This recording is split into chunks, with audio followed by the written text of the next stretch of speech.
السلام علیکم معزز دوستوں اور ساتھیوں، خوش آمدید۔ پوری دنیا میں کنسٹرکشن کے دوران سب سے زیادہ نقصان نیچر کو ہوتا ہے، درختوں کی کٹائی کی وجہ سے۔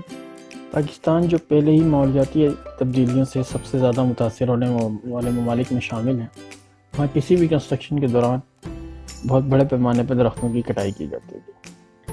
حال ہی میں پہلی مرتبہ درختوں کو ایک جگہ سے دوسری جگہ منتقل کرنے کی ٹیکنالوجی کا استعمال شروع کیا گیا۔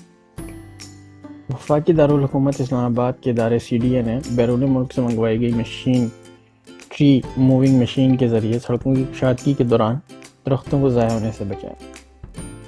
پاکستان میں جنگلات کے رقبے میں تیزی سے ہوتی کمی کے باعث پہلی مرتبہ درختوں کے تحفظ کے لیے جدید ٹیکنالوجی کا استعمال شروع کر دیا گیا ہے۔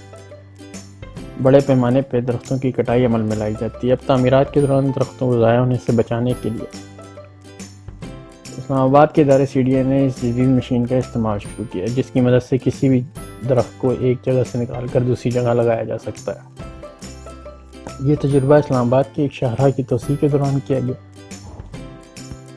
ماہر ماحولیات نے اس ٹیکنالوجی کے استعمال کو خوش آئندہ قرار دیا اور امید ظاہر کی ہے کہ ایسی ٹیکنالوجی کے استعمال سے ملک میں جنگلات کے کم ہوتے رقبے کو روکا جا سکے گا۔ اسلام آباد اور دیگر شہروں کے شہری بھی پاکستان میں پہلی مرتبہ ایسی جدید ٹیکنالوجی کے استعمال پر خوش ہیں اور حکومتی اداروں کی جانب سے اٹھائے گئے اس اقدام کی خوب تعریف کر رہے ہیں۔ ٹیکنالوجی کے استعمال سے بہت سی نقصانات سے بچا جا سکتا ہے۔ مزید معلومات اور اپڈیٹ کے لیے ہمارا چینل سبسکرائب کریں، لائک کریں اور شیئر کریں۔